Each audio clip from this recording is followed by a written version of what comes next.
किन किन शहरों में बारिशों का अमकान। सूबाई दारुल हुकूमत में एक हफ्ते से जारी शदीद गर्मी के बाद आंधी चलने से गर्मी का जोर टूट गया, जिसके बाद मुरझाए चेहरे भी खुल उठे।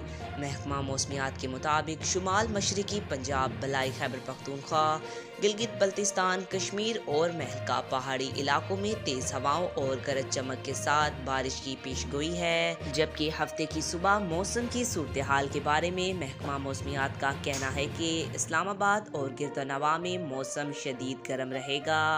इस दौरान दर्जा हरारत मामूल से 3 से 5 डिग्री सेंटीग्रेड से ज़्यादा रहने का इम्कान है। खैबर पख्तूनख्वा के बेशतर मैदानी अजला में मौसम शदीद गर्म रहेगा।